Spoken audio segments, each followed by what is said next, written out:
up here who I left his bio down here, so I'm going to just run over here while I'm talking. It's fine. That's definitely good. Brandon has agreed to come and talk with us. He is going to speak on public policy and using your voice as an advocate. Thank you for coming, Brandon. Brandon has worked in suicide prevention for 24 years. He became personally involved after his family lost several loved ones to suicide.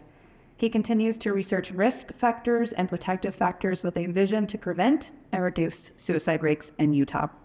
So I'm going to plug in his presentation and let him get started in just a second. Bear with us. And let's give another hand to Heidi. Thank you for that message. That was beautiful. How many of you, when you heard that I was going to talk about politics and advocacy, clenched a little bit? That's okay. So do me a favor, and actually do yourselves a favor. Let's bring those shoulders down. I'm sure they're up in your ears, right? Bring them down. Loosen your jaw. Take a deep breath. Breathe in, and then let it go. We're gonna have some fun with this. I've got some good friends in the audience here. Taryn Hyatt, who was my executive director with AFSP. Love to see you, Taryn. We got Amanda and Sergio, who are on the board, currently with me on American Foundation for Suicide Prevention. You see who else is out there. We got my father-in-law, who just support me, Ed Taylor, if you know Ed, and Julie Taylor.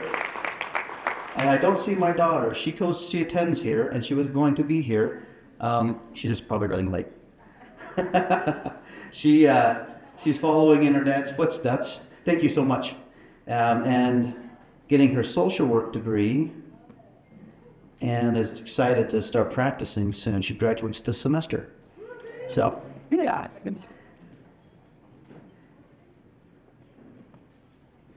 So let me tell you a story about a trip my wife and I took years and years ago. How many of you have heard of a race called Spartan? Spartan. We would travel all over the country, running Spartan races in different cities. Loved it. And my wife, like me, is not. We love technology. I think we mentioned that earlier today, but sometimes it doesn't love us. And so we were traveling, and she brought out, we used an atlas. How many of you use an atlas? Big giant book, you open it, find the city you're in. So she had this atlas out, and we were trying to find the location where this race was. It was in Sacramento, out in the country, on a farm. And we just couldn't find this place. And so she finally succumbed. She said, take my phone out. I'll Google this thing. We'll find it. We found out we were 10 miles the opposite direction. So it got us turned around. We got the play-by-play, right, turn by turn. We finally arrived. And it was a beautiful day. It was a blast. But we needed that roadmap. And that's what I'm hoping to give you today, is a roadmap into advocacy. Because it really is fun, and it is so important. How many of you love advocacy? Raise your hand. That's good, I'm glad. So I'm talking to some friends here. It took me some time, and Taryn was really my coach. And now it was difficult at first, but she gave me the roadmap. AFSP gave me the roadmap, and I'm going to share that with you today. So this is who I am, currently serving as the president of the board. That just means I'm the pretty face. We have co-chairs that run our meetings. We've got Amanda, who's on the executive board. We've got we got Sergio, who manages our Latinx.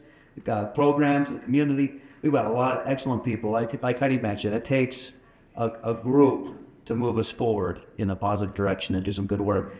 Bess O'Brien is also on our board, and she serves with me as the co-chair of our public policy team.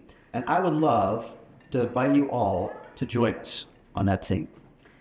Together, we can do a lot, and we can help encourage you. We meet every Wednesday evening, the first Wednesday of every month. It's virtual. You could join and you get more comfortable with this idea of talking to your legislators. There's my contact if you want to talk to me afterward. And here, please give a hand to Sergio. He created this the Spanish version of what I'm going to share with you today. So if you'd like to follow along in Spanish, please scan this code. I'll leave that up for a little bit so you can scan that. But thank you, Sergio. This is going to be wonderful. I'll talk about this in a little bit, but we've got a lot of celebrations in the last couple of years with our improvements on our advocacy and the work we're doing here in our capital. Let's talk about our nation's capital. So we get an opportunity with AFSP to attend Washington, D.C. In June every year, and we send a few of our representatives to go talk to our congresspeople, our senators and our representatives that serve us on a federal level. So this is a few of us last year in Washington, working with our public policy office that's also in Washington, D.C., who help us monitor some of the bills, the legislation that we want to look at and prioritize that are either helpful to push forward mental health access and equality and things that will help bring that access to our communities, or bills that are harmful. So we don't always just work toward bills that are helpful. Sometimes they're not. And so we also have to be aware of those bills and either help change the language and amend or oppose vehemently. If you want to get involved in a very, very easy way, you can go to afsp.org/action center. You see that, the website there. You can sign up, you give your information, and the DFSP does all the work. So they know who your representatives are, who your senators are on the federal level and a state level, and when there are actions to take place, because they're always combing through legislation. That's their job all year long. When they find legislation that we want to send out to our legislators to either support or oppose, they'll create a letter for you. They'll send it to you in an email and say, do you want to send this to your representatives? And you just have to click the button.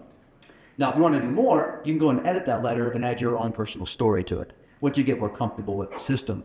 But the system is tremendous. It really makes it so easy for you to advocate on a very, very easy level. It's wonderful. This is what it looks like, the Action Center. You see on the top there, you've got you can report, you can look at the bills and laws that the AFSP has prioritized. You can find your own officials, but if you put your information in and created that account, they're already in the background. So you click on Action Center, and here's what a bill or what a form letter looks like. So you see we've got my senator and my representative. So we got Kathleen Reedy and Gabe Benyon. How many of you, by the raise of hand, know your representative and your senator? Excellent. So you got a head start. Very good. So this will create a form letter for you. If I wanted to, I could go to this little pencil and edit it and put my own story in there. I've had the opportunity to visit with Kathleen and Gabe many, many times, and so I'll put my personal story in there on occasion, but they've heard it many times. And also, I'll show you later how to create a vignette that you can also attach and send to your representatives. We'll do a little bit of a workshop here. So here's some basics. Where does legislation come from? How do our representatives and our senators get the ideas that they present to their respective chambers? Well, they get it from personal experience.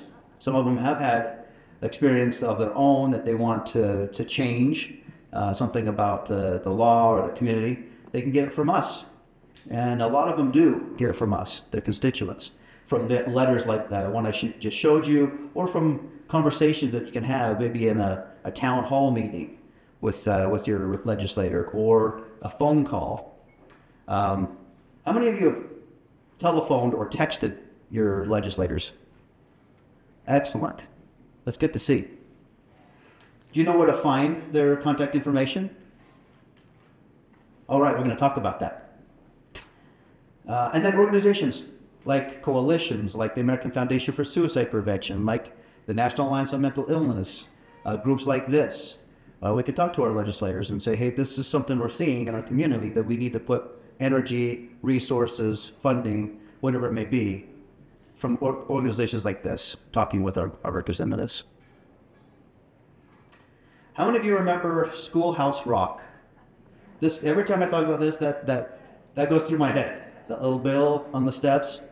So how does a bill become a law? Well, it has to have a house of origin, a chamber of origin. Somebody, a legislator, has to present that bill. And then whether it starts in the House or the Senate, then it goes to a committee. Once it passes that chamber, it'll go to the next. You go through the same process. And then if there's not a lot of other things that need to happen, like funding or other committees that it has to go through, it'll go to the governor. If it's been voted on for the first two chambers, it'll go to the governor for signing or vetoing, or the governor will decide to send it back for review and more amendments. And it goes through that process and loops through that process for, 35 days from February to 1st of March. All right, so this is how you can get to know your elected officials. You can go to, for your federal members, you can go to congress.gov. For your state, your local leaders, you can go to le.utah.gov. Or you just go to afsb.org and go to that action center, put your information in, and we can share that with you as well. But you can find their phone numbers, their email addresses, if they've got interns who manage that for them, you'll get their contact information. But on AFSB, the Action Center, this is what it looks like. So I put my information in, and it gives me my Congress members, it gives me my state leaders, it even gives me my city council members. So it gives you all of your public leaders. Here's a letter that, here's more about Senator John Curtis.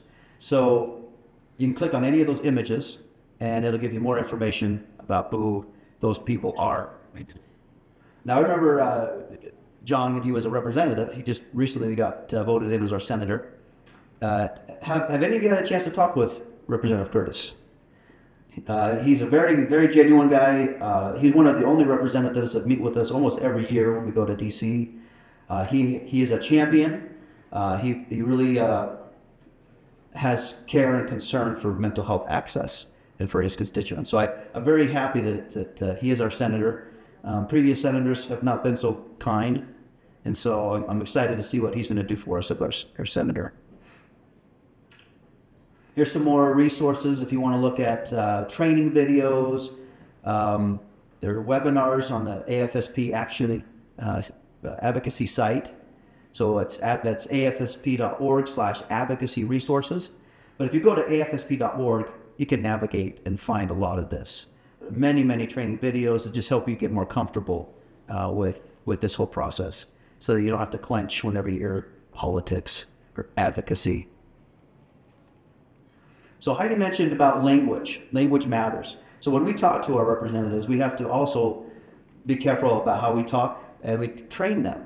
Do safe messaging training with our representatives. So when they're talking to their committee or other members in the community, they can also use proper language. Now, when I was younger, I remember commercials coming out about being politically correct. Who remembers that? You can't say this, you can't say that. And I remember as a kid, we joked about that a lot. We thought that was kind of silly. But as an adult, I realized language does matter. How many of you wish you could do more, but we just don't have enough time in the day, okay? There's so much to do, so much more I wish I could do, but there is if there's one thing that you could do so simple, changing one word, right? We could all do that.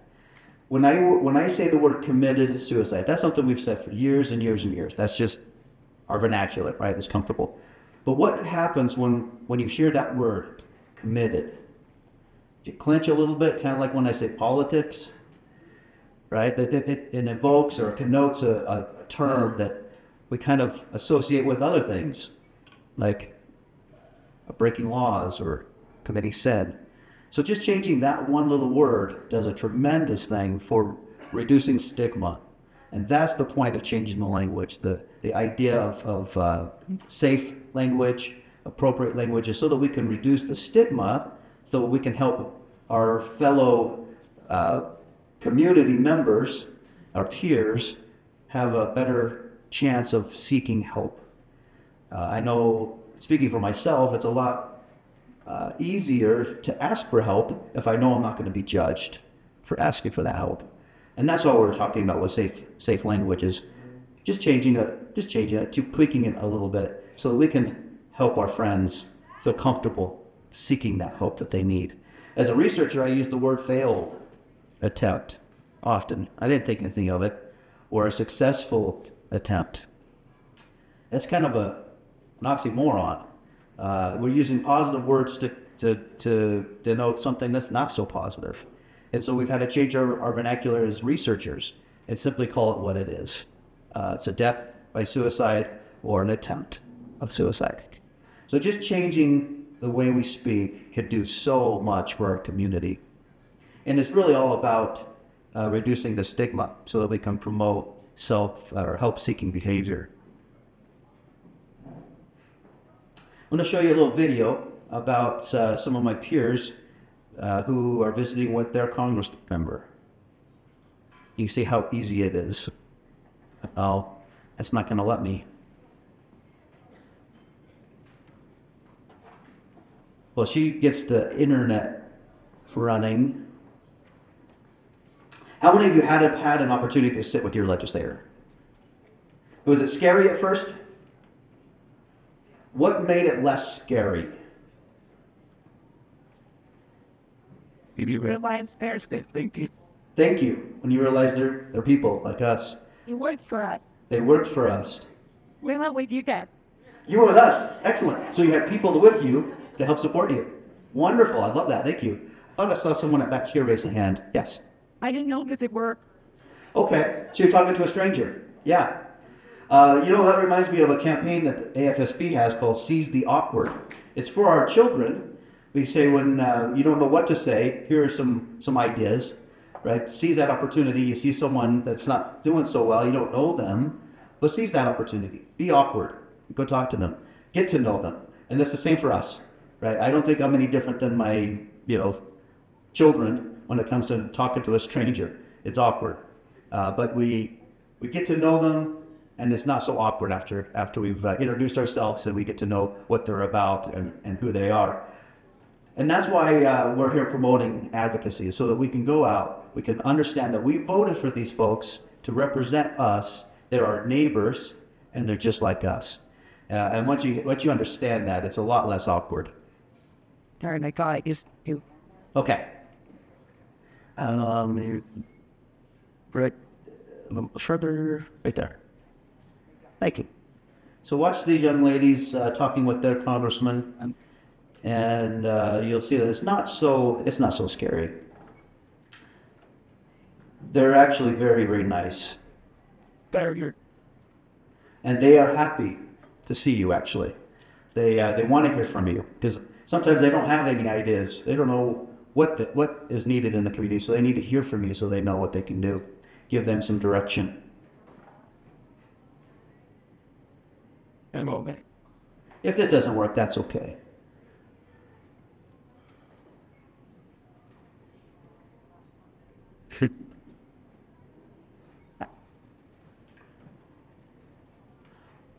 How many of you are legislators or ever served in our legislature?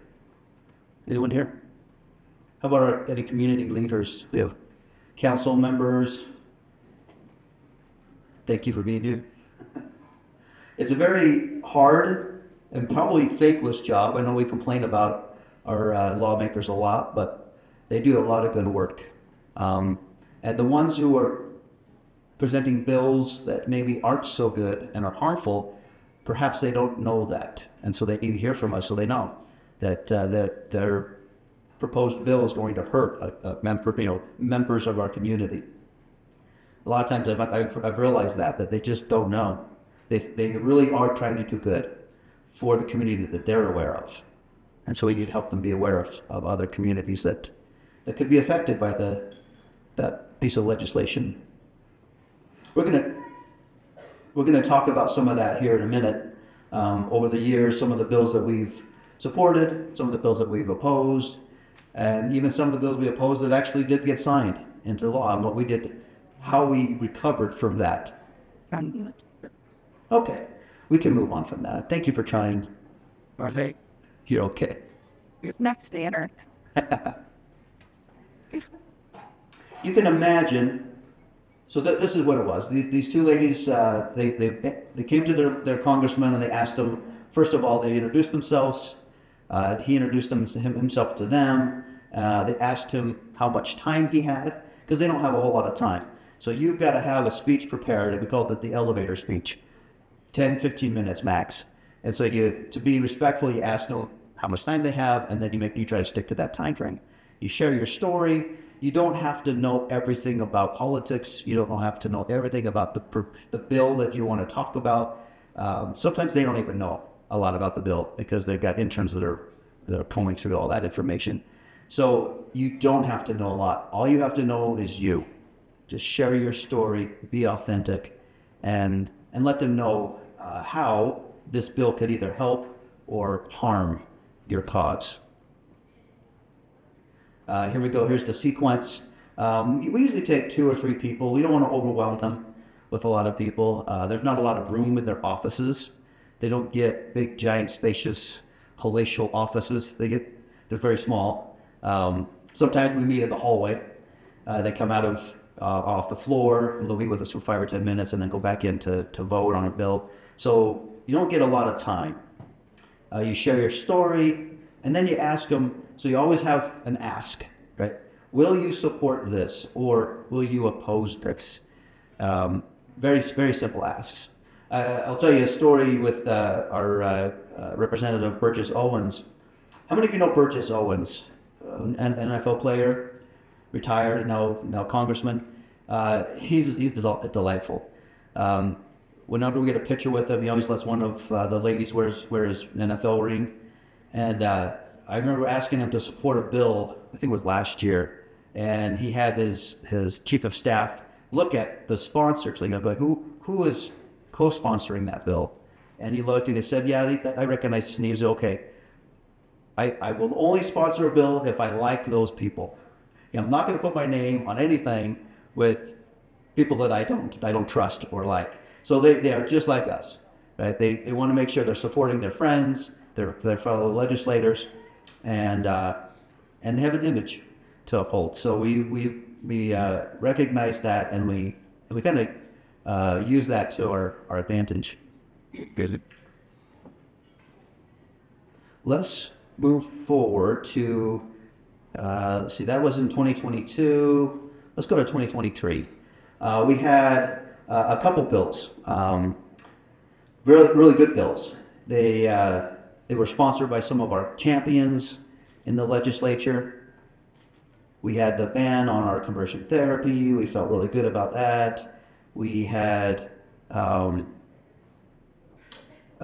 Senator Bramble prohibited mental health professionals from the using conversion therapy on minors. So we felt pretty good that year. The next year we had some failures, but we also had some good sponsored bills like House Bill 71, which came back this year. So last year it was presented. It passed both the House and the Senate. We were feeling so confident about it, but then it went to Appropriations Committee and got no funding. So that was a defeat. But Representative Eason brought it back, and this year it got its funding. So you'll see mobile crisis outreach teams and receiving centers in rural communities like Price. And so we're excited about that. So that was House Bill 491. If you want to go to le.utah.gov and look that up, House Bill 491, you can read more about that. And there's a lot more about that bill than just funding for MCOT teams and receiving centers. There's education for our law enforcement and for the public on where to safely store your firearms when you yourself or someone in your family is in crisis. Those safe harbor laws. So there's a lot in that bill. So we felt pretty good about that. The thing that we really celebrated this year And give a hand to Sergio and to AFSP. We had a dual Spanish and English presentation. So we had members of our Latinx community with us, and that was a win, I feel. So, hand.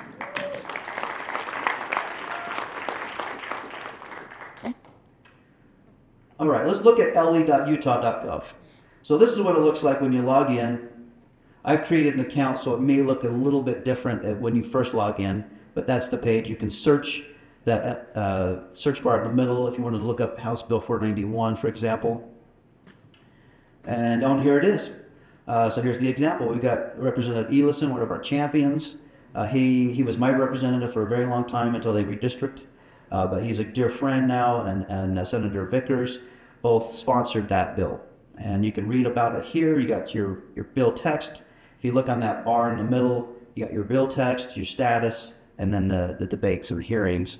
So let's look at the second tab. So here's where it went through some of those hearings. You see there's a lot of work that was done on that particular bill.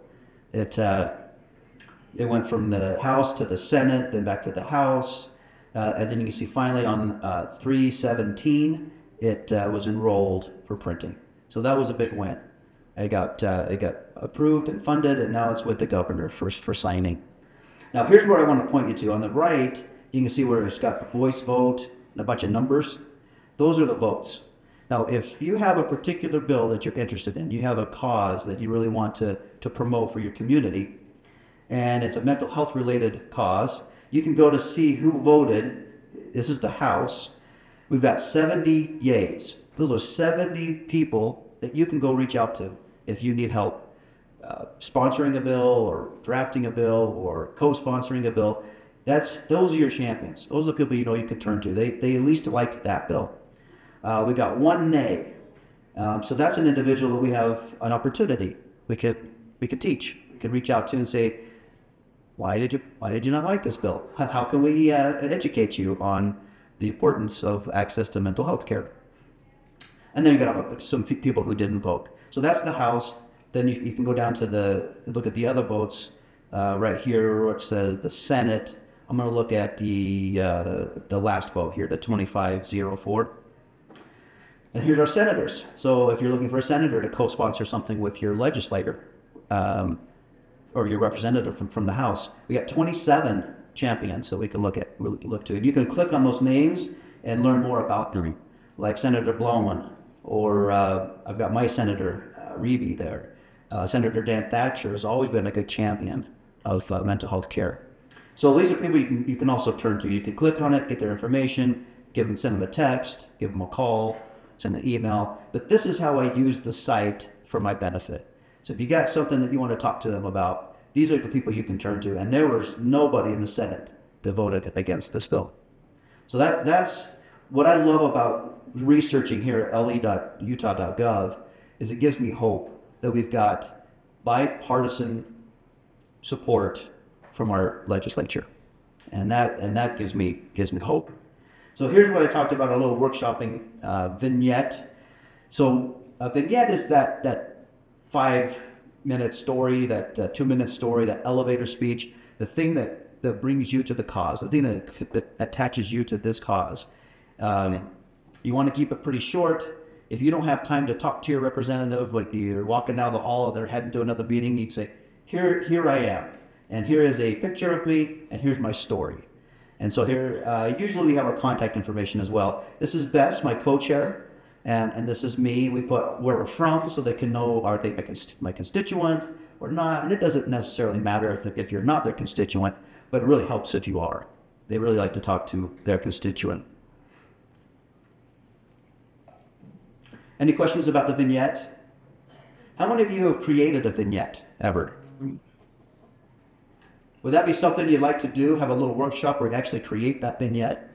You keep it with you. So if you ever have a chance to talk to your legislator, raise your hands if you want to do that. We'll let Amanda know. I need a workshop. Thanks, Brandon. You're welcome. To my list. Or you can come with us. Attend next year our advocacy action day on the Hill, and we have a little workshop where we talk about that as well. We'd love to have you. We had a little over 100 this year attendees, and I'd love to see that number increase. So here's where you can sign up to be an advocate. I'm going to leave this up for a little bit while we talk. What does it mean to be an advocate? It doesn't require a lot, honestly. Signing up to be an advocate just puts you on a listserv, that you'll get emails from me and from Bess. You'll get emails from the FSP. It will keep you in the loop. So you don't have to go on le.utah.gov. You don't have to go to congress.gov. You'll get the emails right in your inbox. So you'll know exactly what's happening all over the country, the bills that we are concerned about, the bills that we want to support or oppose, and then those action items, that action sender, where you can actually click the button and send a form letter to all of your representatives at the same time. So signing up takes nothing. If you will please do that, you'll be grateful for that, because you'll be in the know. And then it'll give us an opportunity to reach out to you if we have an event, for example, that we want to invite you to, like maybe a vignette workshop. I won't put it all on Amanda. We'll put it on AFSP. We can come down and have a workshop. Right now we meet virtually, which makes it easy because we have advocates all over the state. But our goal is to have more in-person activities throughout the year. One of the things we've noticed is that we talk to our legislators maybe once or twice a year. In February during the legislature, and maybe once again during their off season. That's not enough time to get to know somebody. And so we want to be more involved with the legislature. We want to join their newsletters. We want to join their town hall meetings. And a lot of our congressmen and our congresswomen, they'll do virtual town halls. So sign up for those. You can attend while you're in the while you're shopping for groceries. I've done that a lot with Senator Lee. He has town halls monthly, and I'll just join him and walk around Smith's, listening with my headphones. But as they see your involvement, it makes them more willing to be involved with you. Like, okay, he's taking the time to come to my town hall. I'll take the time to meet with him for 5 minutes in my office when he comes to DC. Right? So that's creating that relationship. That's what this is all about. Advocacy is just creating a relationship with your lawmaker so that your voice can be heard.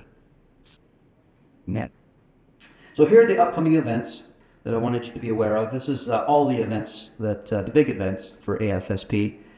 Every month we have a Talk Saves Lives. How many of you had an opportunity to hear the Talk Saves Lives presentation? Some of you, okay. It is tremendous. It's a great resource. Every Tuesday, is it the second Tuesday, Sergio? Every second Tuesday. If you are on that advocacy list, you should also be on a listserv that you'll get those emails as well, those invites to that. It's virtual, and so again, you can do it anywhere, and it's not a huge time commitment, but it talks about what Heidi talked about. Talking about suicide saves lives, and that's the whole premise of Talk Saves Lives. The Walk for Hope on March 27th, so that's coming up, and that one is. Remind me of that. Is that Salt Lake or is that in Utah County? Is it Utah? Yeah. Utah County. So if you go to afsp.org/Utah, you can look at the events, and that'll tell you exactly where that is. The same with the Hike for Hope in May. Also, you'll see right next to the AFSP booth out here, the NAMI booth. So we work with NAMI a lot. They have a walk in May, so keep that in mind as well. And then our big one in September. Every weekend in September, there's a walk somewhere in the state for Out of the Darkness. How many of you attended the Out of the Darkness last year here in Price? Oh, I would love to see all of you there. September 20th here. Not the 13th, the evening. The second weekend? Yes. Okay. First weekend will be in Salt Lake. Yes. Second weekend will be here. And I think other places, but you can see those events too at afsp.org/Utah. But what a wonderful time to come together, to see your peers, to see your neighbors, your friends, and just network and be together in this cause. And then the International Survivors of Suicide Loss Day. I understand that here last year was at the Country Club and was wonderful. That's for all of us. I saw a lot of hands go up when Heidi asked how many of you have been affected by suicide. That day is for all of us. Yes, Sergio. Oh, I just want to say that we also have Toxic Lives Latinx every week. Oh, thank you, Sergio.